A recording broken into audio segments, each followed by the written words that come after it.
青梅嫌我啰里吧嗦，不像个爷们儿，让我学学痞帅校霸。谁知校霸却盯着我的嘴，若有所思。他皱眉道：“听说你花蜜到能让哑巴开口，他让我去骚扰他的自闭症妹妹。他妹说一句话就给我1000块钱。校霸还是太天真了。邪修有邪修的方法。”我走到教室最后排，轻轻敲了敲那自闭少女的桌子。我说道：“不跟大家解释一下吗？昨晚你趁我睡着舔我脚的事儿。”他瞪大眼睛，冰封的脸上出现了裂痕。他回：“我没有。”我自信回头，冲着校霸灿然一笑道：“打钱，不跟大家解释一下吗？昨晚你趁我睡着舔我脚的事儿。”我话落下的瞬间，整个教室陷入死一样的静寂。那一直低着头在角落里的阴郁少女慢慢瞪大眼，冰封的脸上出现了裂痕。她咬唇道：“我没有。”校霸3-2步走上前，眼里没有嫌弃，只有五体投地的佩服。我以为他只是开玩笑，没想到他二话不说给我转了钱。转钱的时候，那个传说中杀人不眨眼的校霸手都在抖。他握着我的手，宛如见到了救命稻草。他说：“大师，救救我妹妹。”他说他爸妈带柳如烟去看了国内外大大小小的心理医生，得到的答案都是最好的解决方法是找一个同龄人，让他感知到这个年纪应有的美好。可柳如烟厌恶除了家人外的所有人的靠近。我们这个年纪正是好面子的时候，因此像柳如烟这种臭脾气的大小姐，压根没人愿意接这种糟心活。校霸说道：“这样，你多缠着他，多说一句话，我给你加1000。”校霸握着我的手，仿佛看见了救命恩人。我握着他的手，看着1000块钱，仿佛看到了送钱的活菩萨，笑了。不就是骚扰吗？我在行的很，从小到大，我在各科老师眼里就是不折不扣的苍蝇转世。小学时，为了让我闭嘴，班主任不惜让我和班级有听力障碍的孩子做同桌。后来我学会了手语，偷偷在课桌底下和同桌聊天，跟火影忍者结印似的，手掌翻飞，快得吓人。同桌讲到激动处，手指都快抽筋了。老师找到我妈，跟她说我和路边的狗都能聊起来，让她带我去看医生。这活简直就是为我量身定做的，何况柳如烟这么漂亮。我转头看着柳如烟，柳如烟刚刚只说了3个字，就重新低下头。她似乎在懊恼自己下意识开了口，此刻用头顶对着我们以示抗议，被忽视了个彻底的青梅。白宁冰不死心地凑过来，他看着我收了校霸的钱，二话不说就来抢我的手机。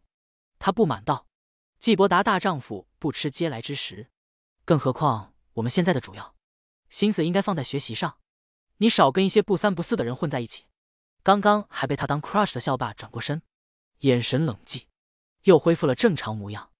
他沉声一字一顿地问道：“你说谁不三不四？”白宁冰一噎，顿时抿唇不语。我一把拽开他的手。我现在才发现，白宁冰好像只敢对我呼来喝去。白宁冰还想说什么，上课铃声响了，我转身便回了座位。当天，校霸就利用了超能力让我和柳如烟坐在了一起。他说道：“老师，我妹这种特殊人群来咱们这上学主要就是为了交朋友，季伯达就很适合做他朋友。这天气越来越热了，我觉得咱们学校应该需要装一些空调。”老师闭嘴了。我挪到柳如烟旁边时，她还是趴在桌子上睡觉。白宁冰从侧面扭过头看我，眼神仿佛要把我烫出一个洞。我盯着柳如烟的脖颈看了1节课，她明明是醒着的，为了逃避和我做同桌，连头都不抬，真有意思。第2节下课，我凑到她耳边小声道：“嘿嘿，柳如烟，你知不知道你的脖子好白，像鸭脖，想啃？”可能是我凑得太近，柳如烟一个机灵，倏地抬起头惊恐地看着我。我拿起手机冲着他的脸咔嚓一下发给了他哥。这哪里像自闭症儿童，这不是挺有意思的吗？这小表情比我都生动。可接下来几节课我就知道了柳如烟有多难搞，不管我说什么她都跟个雕塑一样一动不动，直到放学铃声响起，我说的口干舌燥，却兴趣盎然，因为从没有人听我说这么多话，还不骂我傻逼。这钱即使不赚，我也找到了知己。我看着柳如烟纤细白皙的手指慢慢将课本合上，嗤笑一声，我说道：“刚刚上的英语课，你装啥呢？”柳如烟的手指一僵，侧头看了我一眼，转身朝着门外走。我拿起书包，忙不迭地跟上。下课那回，他哥和我说了，今天他们家司机送我回去，背包被人一把扯住，我被累得白眼直翻。转过头，白宁冰阴沉着脸站在我身后，他气鼓鼓道：“他都不想搭理你，你还这么上赶着舔他。季伯达，你怎么这么没脸没皮？第二次了，今天一天第二次了。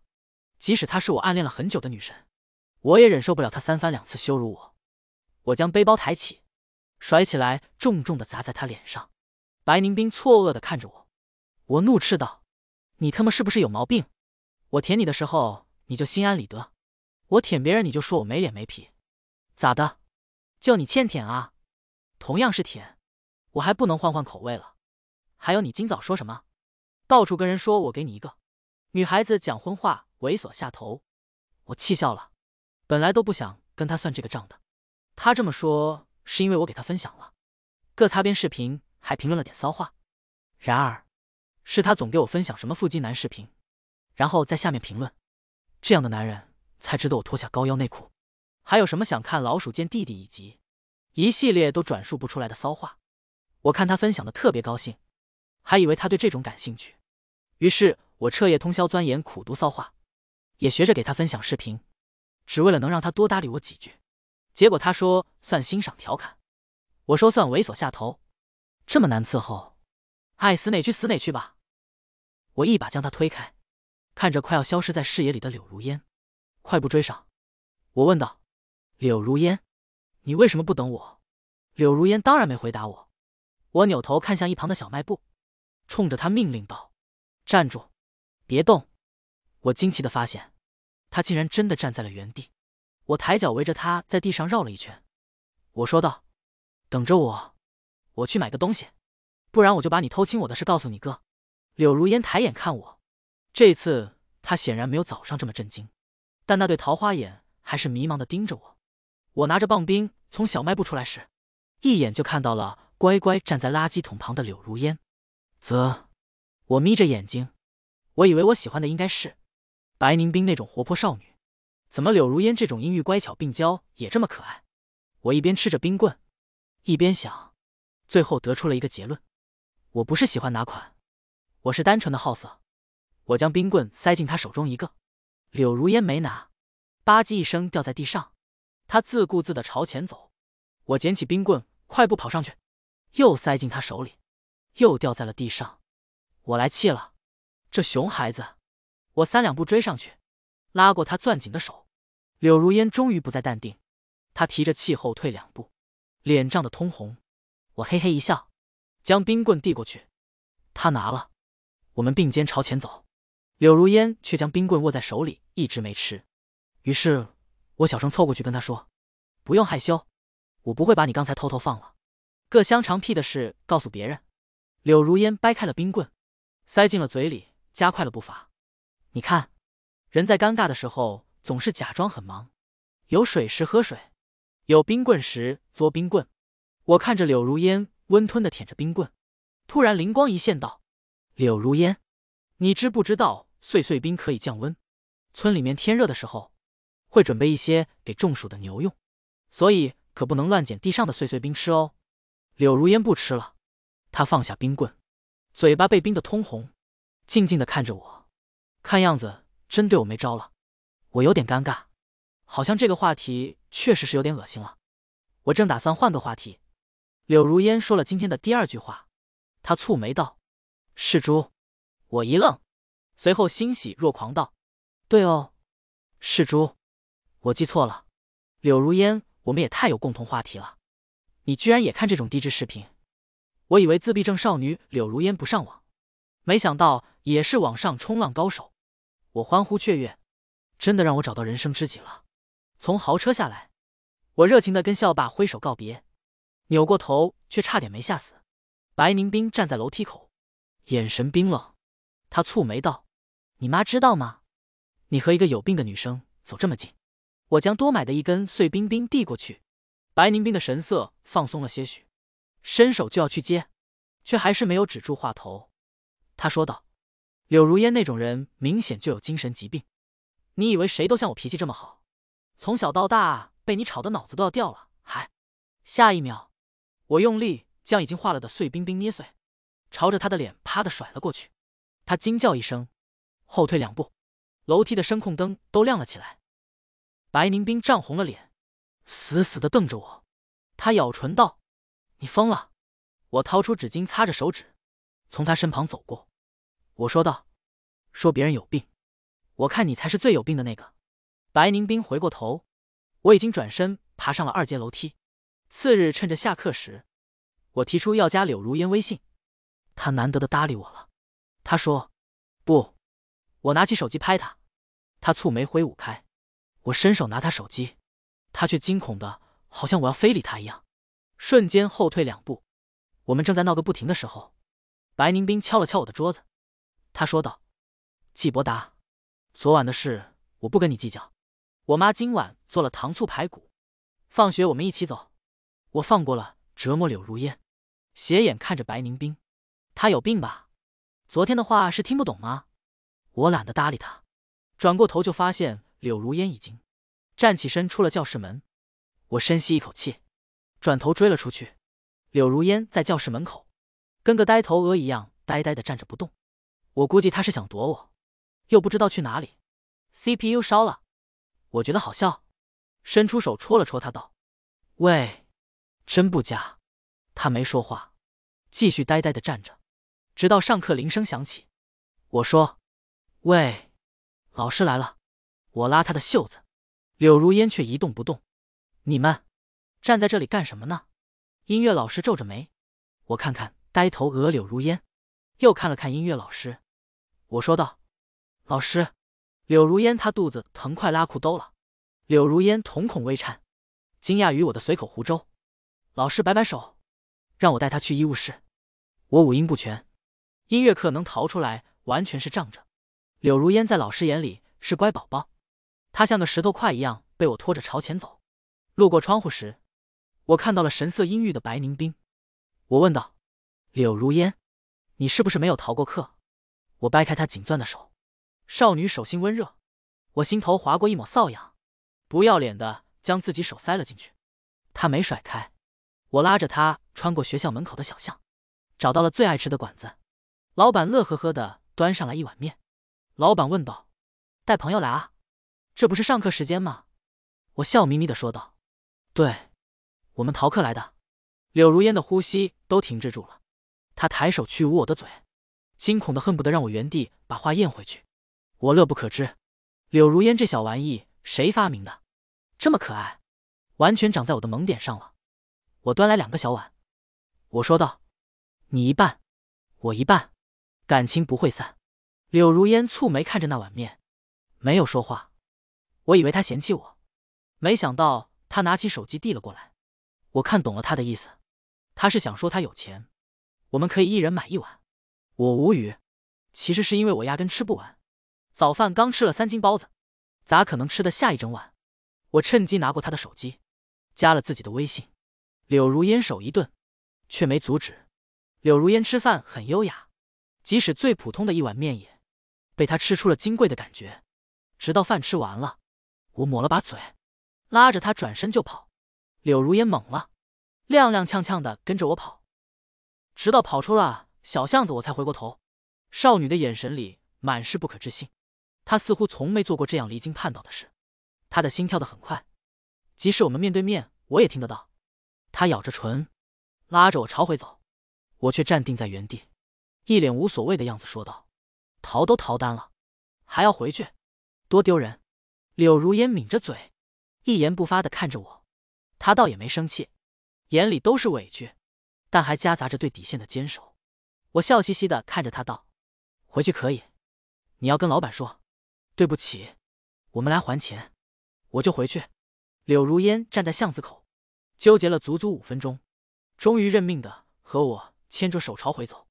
老板正在擦桌子，看着我们站在门口跟雕像似的愣住了。我推搡了他一下说道：“说话。”柳如烟手心冒出细细密密的汗，脸颊也通红。我以为他要放弃了，可下一秒，我听到了独属于柳如烟的清冷声线，磕磕巴巴地说道：“对不起，老板，我们来给钱。”老板愣住了，他拿起抹布擦了擦自己的手，一脸迷茫地看着我问道：“什么？”我终于忍不住，笑得直不起腰。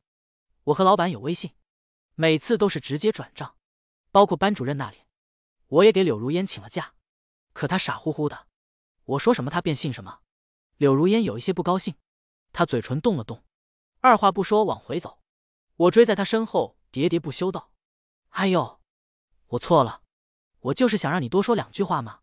柳如烟，你声音真好听，以后多说说呗。”我说：“柳如烟，你跟我读，季伯达真帅，我喜欢季伯达。”柳如烟的脸颊更红了，她倏地站住，扭过头看了我2秒，没好气的吐出4个字：“你不要脸。”我扑哧一声笑出来，我说道：“柳如烟，你说话真好听。”她都这样说了，我却依旧笑得开怀。她大概这辈子没见过脸皮这么厚的人。柳如烟干脆不理我，气哼哼的继续朝前走。到了晚上，校爸给我转了1万块钱。他说道：“如烟今天在家里说话了，他问我，爸的鞋怎么那么臭？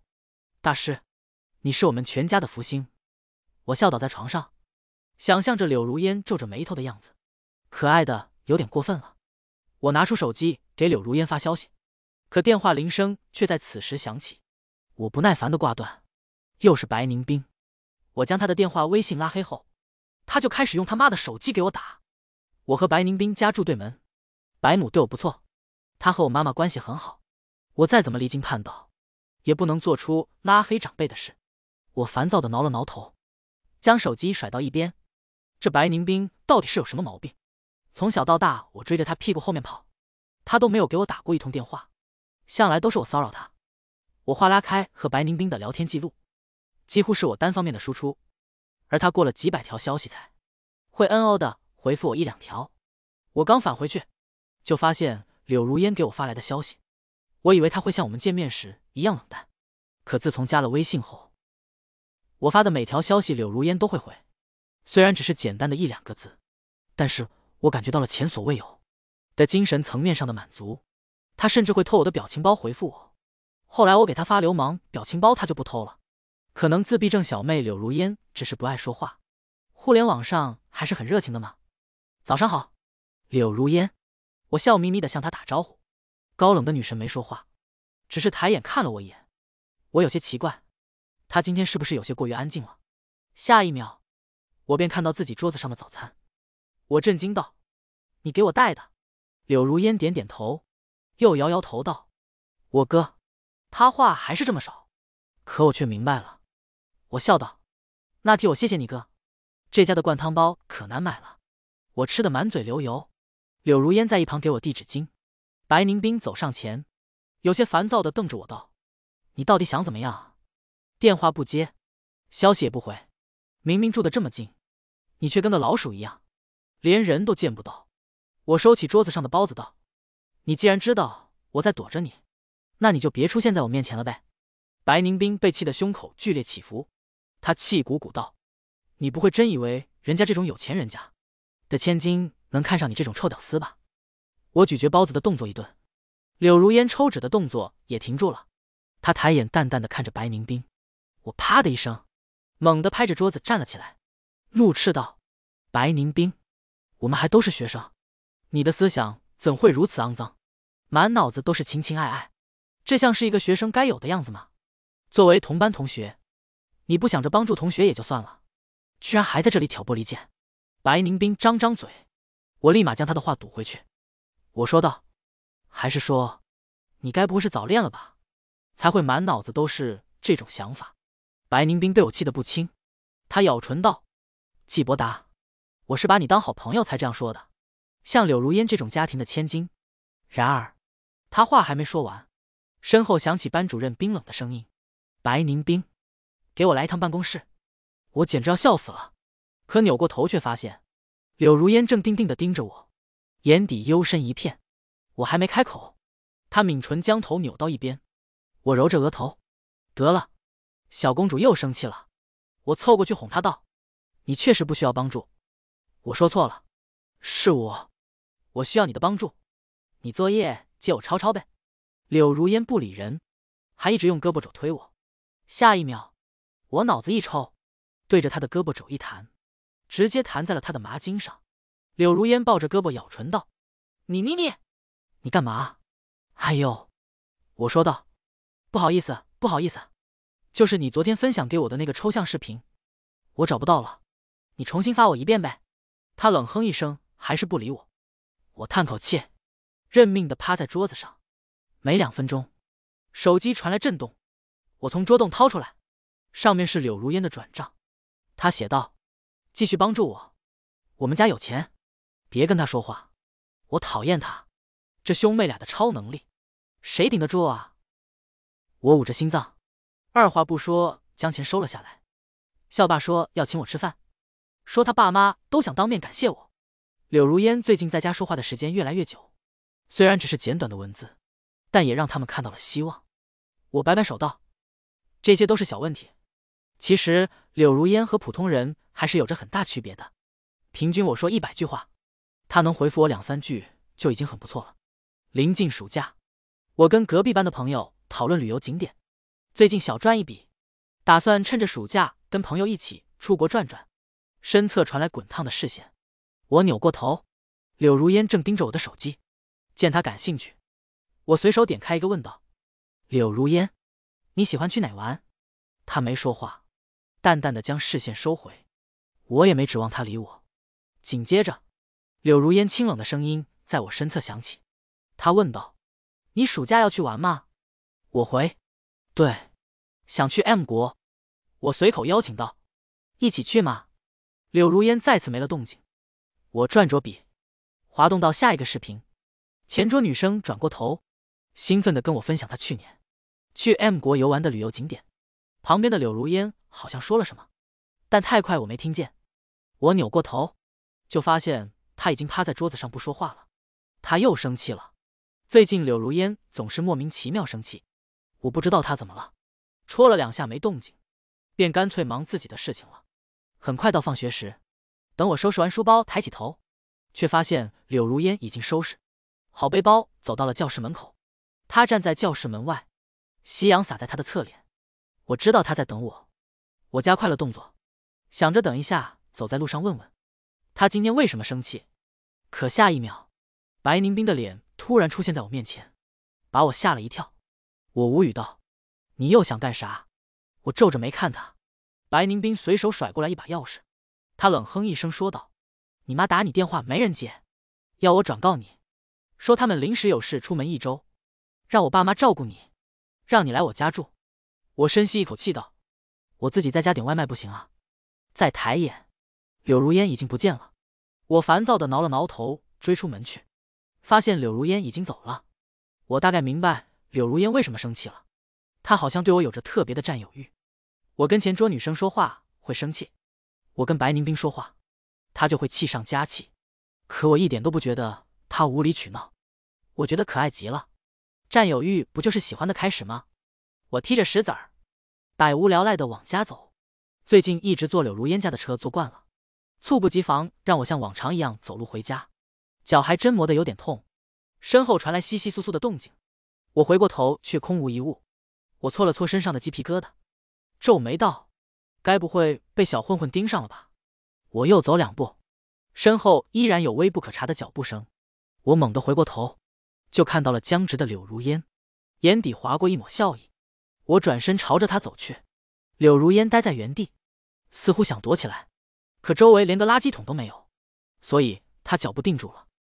柳如烟的 CPU 又烧了，我问道：“柳如烟，你跟踪我？”她将视线从我脸上划过，低下头，慢慢走在我的身侧，没说话。我问：“你家车呢？”她小声道：“送我哥回去了。”我问：“那你怎么不回去？”她又不说话了。我坏笑着凑过去问道：“你是不是舍不得我呀？”柳如烟不说话，脚步有些踉跄，差点被我的话骚扰到跌倒。她咬唇道：“我家房间很多的。”我一路逼逼赖赖，到家楼下时，一直没开口的柳如烟突然说话了，她声音低低的说道：“来我家住好不好？”我一愣，呆呆的看着她问道：“你说什么？”柳如烟的眸子似乎有着点点星辰，她定定的看着我，没有重复第二遍。我瞬间反应过来，她是听到了白宁冰说的事儿。我觉得好笑，我笑道：“我不会去白宁冰家的，放心吧。”柳如烟的脸色好像好看了一些，她点点头道：“我踢着脚边的石子问道：“柳如烟，你是不是喜欢我？”柳如烟的脸上闪过一抹慌张，耳边的碎发遮住她脸上的表情。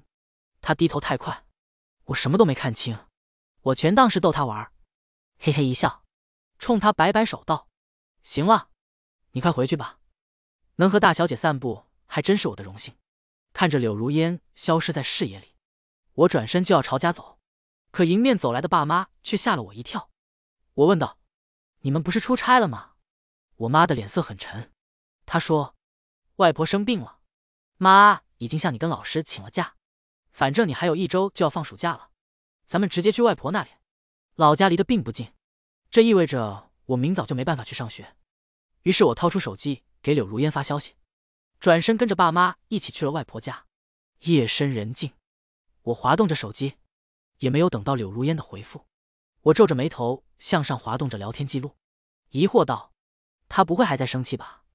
村里的信号并不好，我给她发的消息全部都是红色感叹号，折腾到很晚，也只发出去3条，而柳如烟始终没有回复。”我无奈的叹口气，将手机丢在一边。可直到第3个夜晚，夜深人静时，我的窗户旁却落下了一枚石子。我一愣，下意识走到窗台边，忍不住瞪大眼睛。窗台下站着一个清冷的少女，月色的银辉洒在她的身上，映衬出一道纤长的影子。我没穿鞋就朝楼下跑。柳如烟站在乡村的杂草旁，胳膊被蚊子咬了好几个包，时不时抬手轻拍，动作僵硬的像个精致的发条玩偶。我觉得好笑，我问：“你怎么来了？”我没指望他回答，可他居然看着我的眼睛，可怜巴巴道：“联系不到你。”我一愣，我问道：“我不是给你发消息了？”他说：“手机丢了。”他抿抿唇，眼底闪过一抹懊恼。他说：“回家的时候，手机被偷了。”我觉得有些悲催，估计是大小姐第1次步行回家，就碰上了扒手。我问道：“你怎么找到这里来的？”他说：“问你朋友。”我觉得稀奇，像柳如烟这样的人，还会向别人打听呢。越想越好笑，我连眼角都沾染上了笑意。柳如烟被我笑得有些恼，她撅嘴说道：“我以为你生气了。”我一愣，我问道：“我生什么气？”她没有回答我的问题。很少见到柳如烟说那么多话，我忍不住逗她道：“柳如烟，你今天小嘴巴巴的，想亲？”她瞪圆了眼，似乎在埋怨我打断她，又似乎没想到我会说这么不要脸的话，耳朵尖却红得吓人。她说：“你问我是不是舍不得你？”我没理你，你生气了。月光下，少女的表情尤其认真。她说：“是的，舍不得你。”我一愣一愣地听着她自问自答，这姑娘怕不是疯了。她似乎对我的反应很不满意，嘴撅得越来越高。她问道：“你呢？舍得我吗？”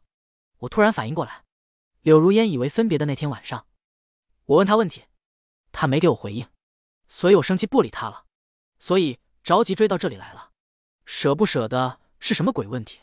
我问过这种问题吗？我眼睛一亮，我说道：“柳如烟，你的意思是不是说你喜欢我？现在问我是不是喜欢你？”柳如烟一愣，随后我就看见她从脸颊一直红到了耳尖。她说：“是。”她这副样子真是可爱极了，我恨不得把她抱进怀里狠狠搓一顿。事实上我也确实这么做了，毕竟我向来是一个色胆包天的人。于是我问道：“柳如烟，我能摸你吗？”我嘿嘿的笑着。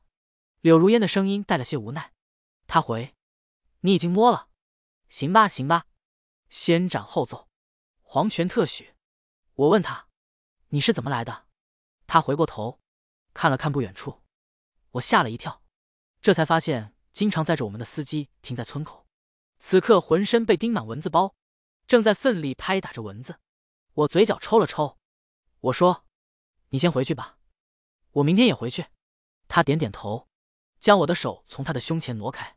他说：“明天见。”我开心极了。柳如烟从前跟我告别只会一言不发，转头就走，现在都会说明天见了。爱情可真伟大啊！我没想到我回去第一个见到的不是柳如烟，而是白宁冰。他堵在我家门口问道：“你这几天去哪里了？”我懒得搭理他，我爸妈反倒是热情地跟他打招呼道：“冰冰啊，季伯达外婆不舒服，我们回了趟老家。你们这不是马上放假了吗？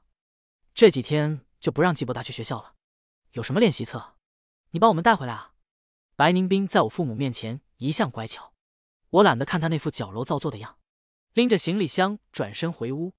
刚进家门，电话铃声就响了。我翻开手机，是柳如烟。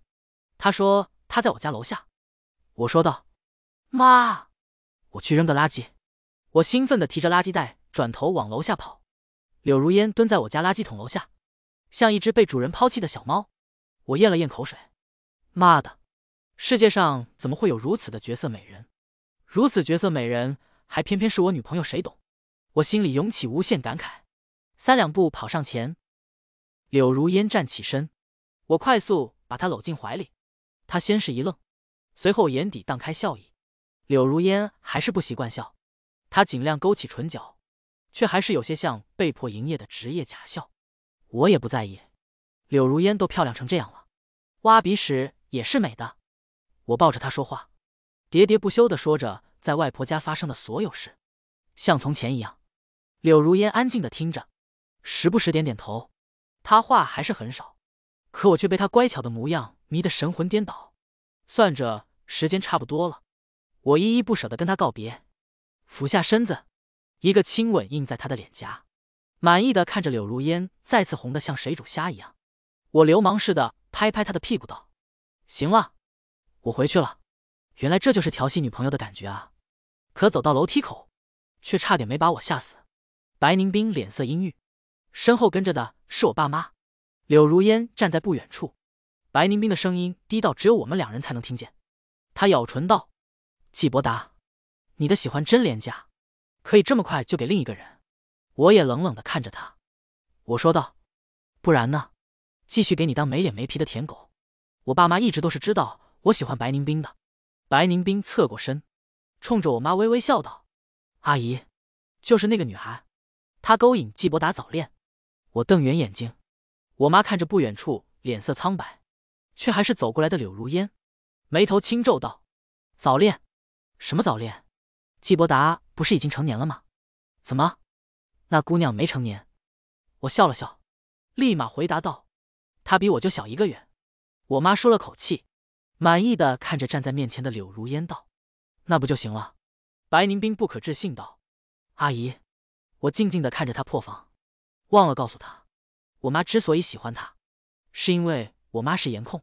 在柳如烟面前，白宁冰可谓是被秒杀的彻底。柳如烟站在我身后，乖巧的冲我爸妈打招呼。她说：“叔叔好，阿姨好。”我妈满意的不得了，冲着我挤眉弄眼道：“这么漂亮。”白宁冰紧咬下唇，此刻不甘将她的所有理智燃烧殆尽。她颤声道：“阿姨，她有病，她有精神病，还是个自闭症患者。”空气在这一刻彻底安静。柳如烟一瞬间脸色苍白，我怒火中烧，二话不说走上前，啪的一声，我一巴掌甩在了白宁冰的脸上。我早就想这么做了，在他第一次骂我没脸没皮，在他第一次说柳如烟有病的时候，我一字一顿的说道：“我看有病的那个人是你吧，滚！”白宁冰抬起头，他红肿着脸颊，现场却没有一个人为他说话。他气得咬牙切齿，转身朝自己家去了。柳如烟苍白着脸，他有些无措地看着我，我挡在他身前，正要替他辩解，他却拉住我的胳膊晃了晃，向前走了一步。柳如烟的声音颤抖，甚至带了些结巴。他说：“叔叔阿姨，我的病就快好了，我这种病不会失控的，我很喜欢季伯达，我会好的。”我会和季伯达好好的。我眼眶一阵发热，我爸妈没再说什么。柳如烟脸色苍白的走了，我搂过她的腰，趁机又亲了她一口，满意的看着柳如烟成为了水煮虾。我说：“没事儿，我爸妈那边我会解决的。”我转身回去，我妈坐在客厅揉着眉心道：“季伯达，不是爸妈不同意，你和正常人谈恋爱，会比和一个有心理障碍的好很多。”她尽力说的委婉。我知道我妈不单是为我好，也是担心我将来做出什么伤害柳如烟的事。我点点头道：“妈，我喜欢他。他认识我的时候，几乎连话都不会说，而现在，你看，他今天跟你们说了那么多话，我相信他会好的，我也会一心一意好好对他的。”我妈点点头，终究没再说什么。我没想到柳如烟的动作这么快，当晚她就给我发了消息：“明天你能来我家吃顿饭吗？我爸妈想见见你。”坐在车上，我紧张的死死掐着掌心，指甲深陷在肉里。柳如烟把手绕过我的胳膊，头倚在我肩上。她不会安慰人，只是告诉我：“你很好，爸爸妈妈会同意的。”恍惚间，我突然想起她曾冷着脸跟我说：“不要脸。”不知怎么，我突然就不紧张了。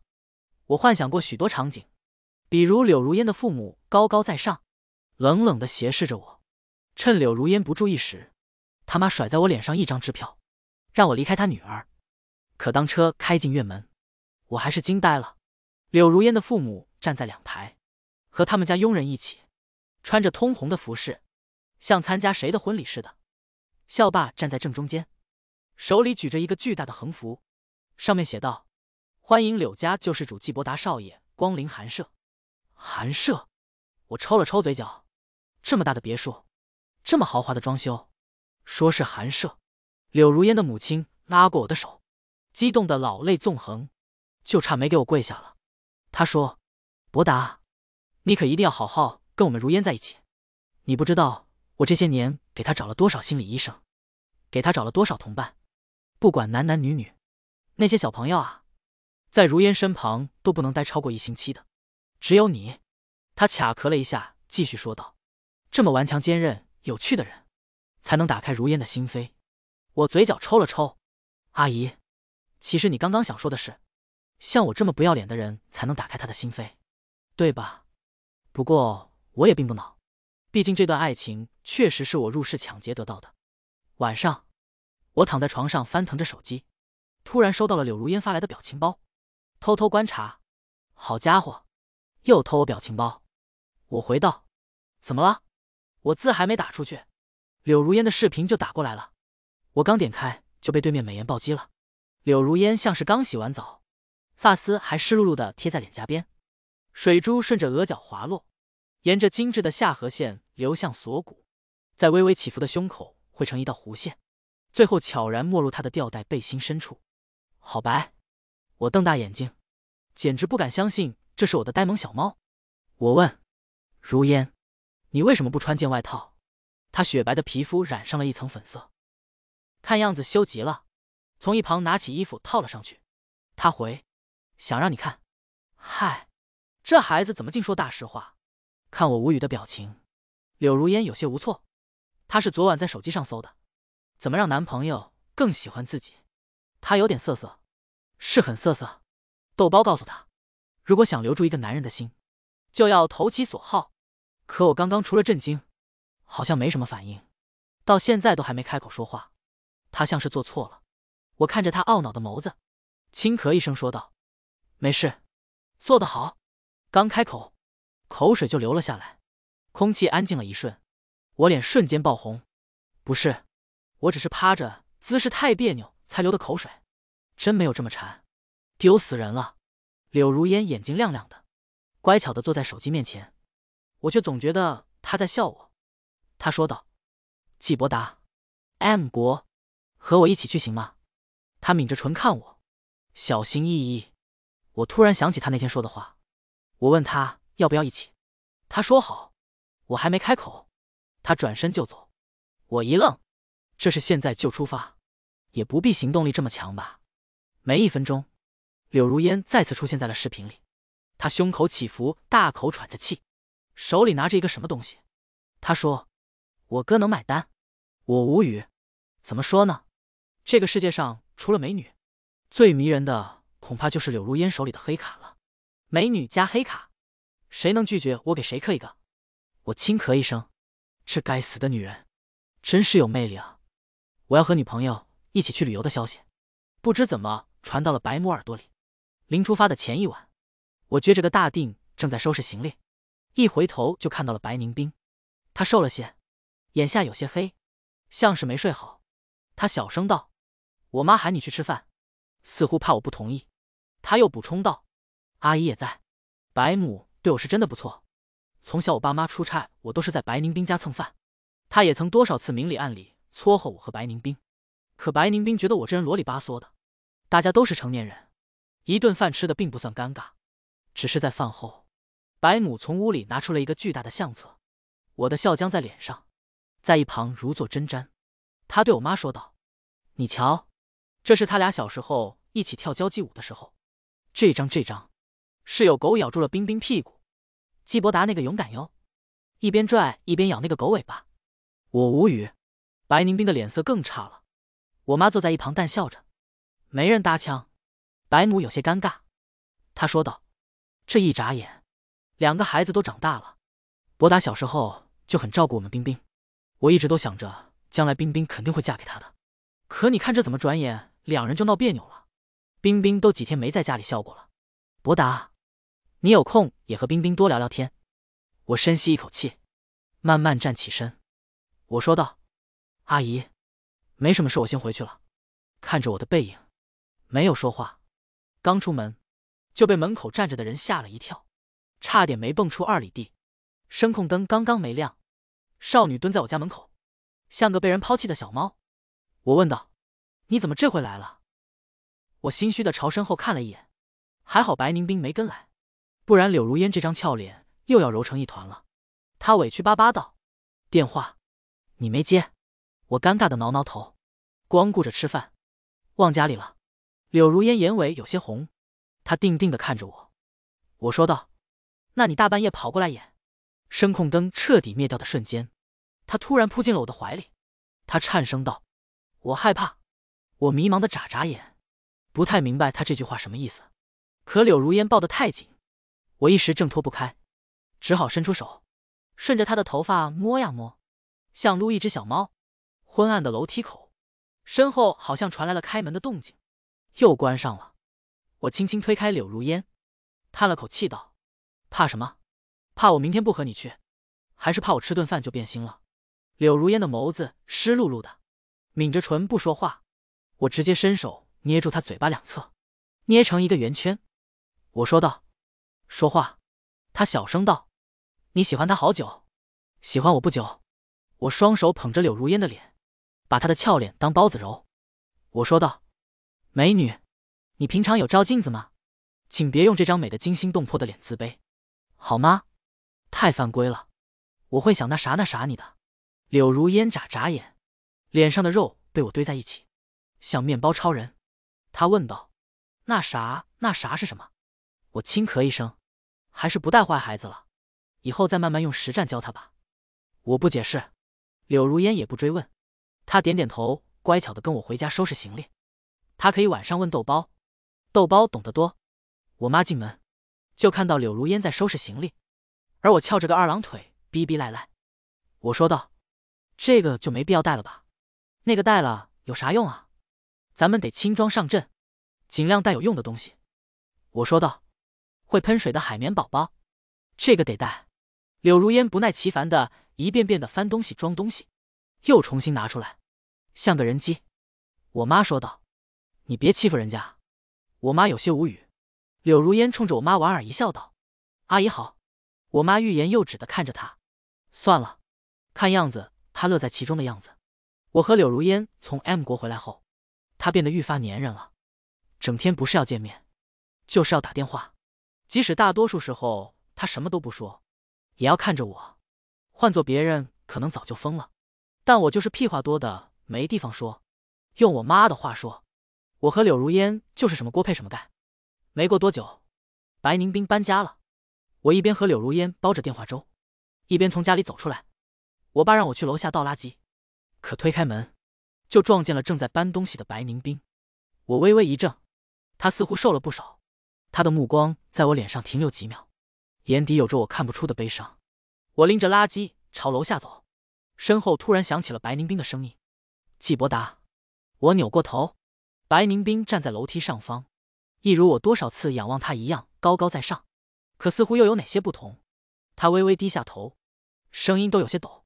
他说：“对不起，如果我早点正视自己的心，如果我没有对你口出恶言的话，你会不会继续喜欢我？”我扬起一个笑，冲他摇摇头，转身继续朝着楼下走。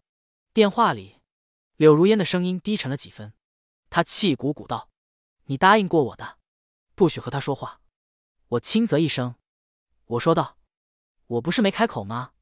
他深吸一口气道：“你摇头了。他怎么知道？这都要管？”我瞪大眼睛，柳公主最近是不是有点太恃宠而骄了？我猛然想起，刚和他做同桌没多久，他给我转了一笔账，不让我跟白宁冰说话。那会他也不咋搭理我，咋会有这个要求？我问柳如烟：“你是从什么时候开始喜欢我的？”我以为他不会回答这个问题，可那头沉默2秒，声音带了些温柔的笑意。他说：“从我抬头看你的第一眼，阳光洒在了课桌上，我突然想开口跟你说话。”